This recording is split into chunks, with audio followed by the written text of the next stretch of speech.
is Robin, and I'm with the Hearst Public Library, and this is HPL Cooks. Since we weren't able to get together for our first HPL Cooks Cookbook Club, I thought I'd take some time to demonstrate one of the recipes from our first Cookbook Club selection, Salt, Fat, Acid, Heat by Samin Nosrat. Salt, Fat, Acid, Heat is a book about the fundamentals of good cooking. Samin goes through 4 key components of good cooking.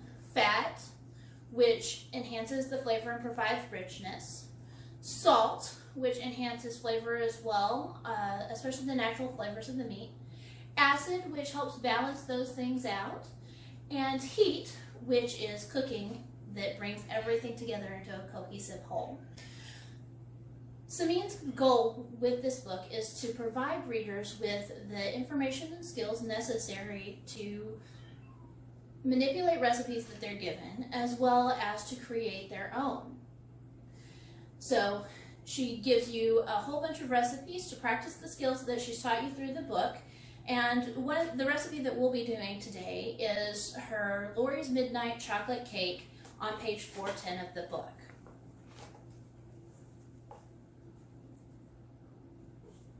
So, the beginning process of any baking project is called mise en place. What that means is it's French for everything in its place, and it's when you get everything together and pre-measured before you start cooking. This makes sure that before you've mixed anything or cooked anything, you know that you've got everything you need and you're ready to go. So we're going to go through my mise en place so that you know what's going to go into this cake. I have 1 3/4 cup all-purpose flour. I have 1.5 cups of granulated sugar. I have 1/2 cup of Dutch processed cocoa powder. If you don't have Dutch processed cocoa powder, you can use regular cocoa powder, but you'll need to include an additional 1/4 teaspoon of baking soda because regular cocoa powder is more acidic than Dutch processed cocoa powder, and it can cause your cake to fall. You'll also need a teaspoon of Himalayan pink sea salt or any other fine-grained sea salts, and a teaspoon of baking soda. That brings us to our wet ingredients. We have 2 teaspoons of vanilla, 1/2 cup of vegetable oil. This could be any neutral flavored oil, sunflower oil, canola oil, avocado oil, coconut oil. It's up to you. Olive oil is not necessarily a very good choice because it does have a very strong flavor. We have 1.5 cups of hot coffee. I prefer to use an instant espresso for this because it gives my cakes a deeper, richer flavor. And then I have 2 room temperature eggs. It is very important that when you're baking, you use room temperature eggs. It allows the eggs to work a little better in your batter and to mix together a little better. All right, so now that we've discussed what our ingredients are, we are going to begin by preparing the pans. You always want to prepare your pan before you start mixing because then you can go directly into the oven and reduce downtime between frosting. So, the first step of preparing your pan is creating a parchment circle. You'll start with a piece of parchment paper that is a little bit wider than your pan. You're going to take it, fold it in half, fold it in half again,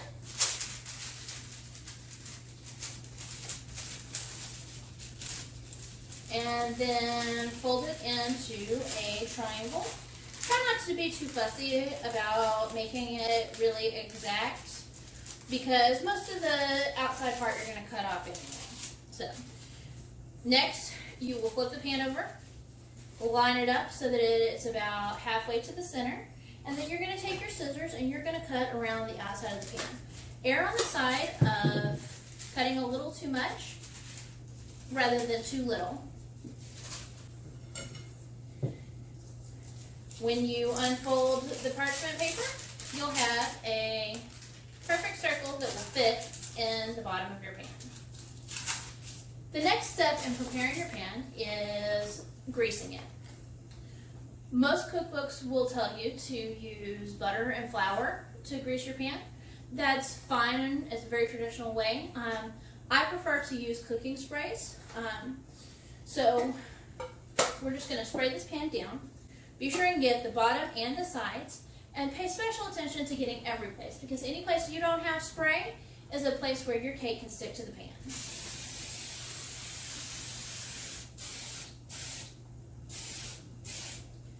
And then you just stick the parchment paper circle on the bottom. And now your pan is sitting here waiting for you to pour your batter. All right. Now that we have prepared our pan, we're ready to start mixing our dry ingredients. Just move that out of the way. All right. So what I'm going to use to help mix together my dry ingredients is a can sifter. If you don't have a can sifter, you can use a sifter like this that most people keep in their house to fish stuff out of oil and things like that. You just tap it on the side like so, and the ingredients will fall through. So I'm going to start by pouring my flour into the sifter. Don't worry too much if the flour gets outside of the sifter as you're pouring it in. That's why we're pouring it directly into the bowl that we're going to be mixing. Flour tends not to clump the way some of the other ingredients we use do, so it's a lot less problematic. Next, we'll add the sugar. And again, granulated sugar tends not to clump as bad. Where it does clump, it's big and you can see it. I'm going to give this a couple of turns because the capacity for my can sifter is only about 30 cups. And so I need a little extra space in there. We're still sifting the ingredients and combining them, so it doesn't hurt anything for me to sift a little before they're all in there. And then the salt and the baking soda. Sifting, in addition to mixing the ingredients together, gives me a chance to get any lumps that are out in the sugar or the cocoa powder.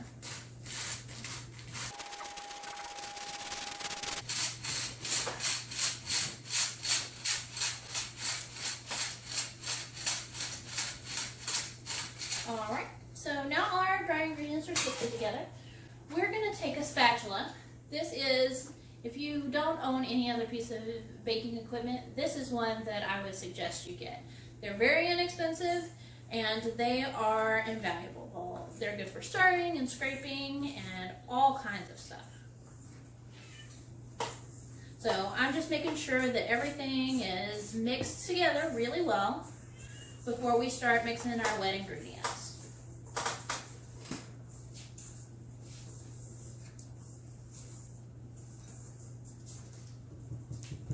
Alright, we're going to set our spatula aside here, and we'll set our dry ingredients over here for a moment while we talk about our wet ingredients. So we're going to mix our half of a cup of oil with our vanilla and our hot coffee.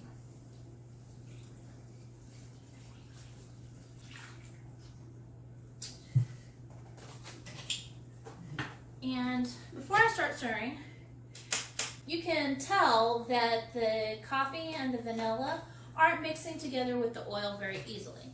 That's because there are particles of the coffee and the vanilla that are denser than the oil, just like when you're making a vinaigrette. So we're going to stir them to suspend the droplets of coffee and vanilla into the oil in a process called emulsion. Emulsion can happen two ways, either through stirring or through chemical intervention.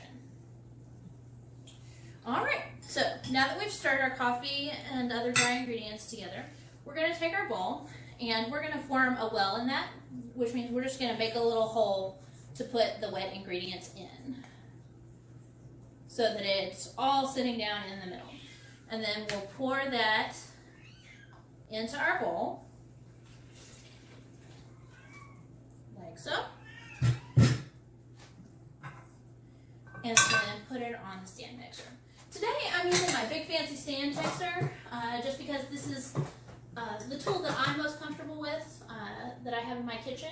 However, if you don't have a big fancy stand mixer, you can whisk it together by hand, or you can use a regular hand mixer.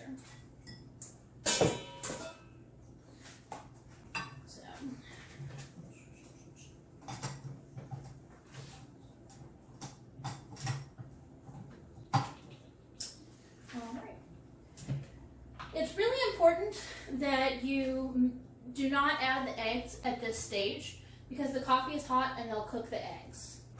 When you're using a stand mixer or hand mixer, you only want to stir the batter for about 30 seconds to a minute, just long enough for everything to combine.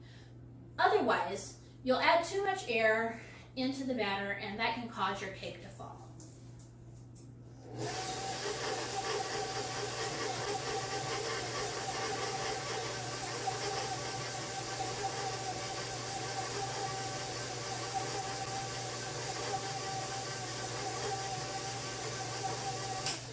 Alright, so now our dry and wet ingredients have been combined.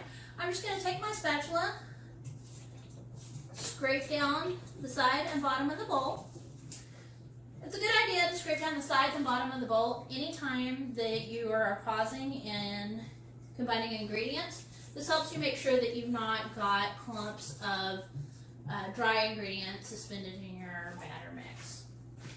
Next, we're going to add our eggs. Note that your eggs are room temperature. It's very important. We talked about that earlier. So we're just going to put that in there. I'm going to use my spatula to scrape down this bowl and make sure that I've got all the egg out. Baking is very exacting. So when it calls for a specific amount, you want to make sure that you get exactly that amount.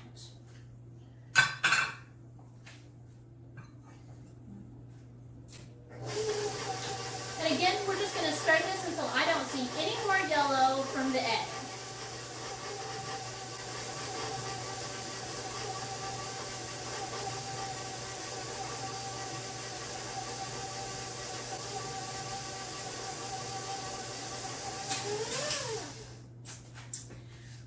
Alright, lower the stand mixer. Alright, we are all done with our batter. Let me see. There we go. And this is what it looks like, all done. You can see that it's a very thin batter. When you pull it out, it just drips back into the bowl, really nice and easy. We're also gonna scrape this bowl down one more time to make sure that we've got everything mixed in. Move these out of the way. And we're going to pour this batter right into the cake pan. I would be careful not to put this more than about halfway up the side of the cake pan, and try to evenly divide the batter between cake pans if you're going to be doing it in a layer cake. And there we go. Alright, now we're ready to put the cake in the oven. We're going to bake it at 350 degrees for about 25 to 30 minutes.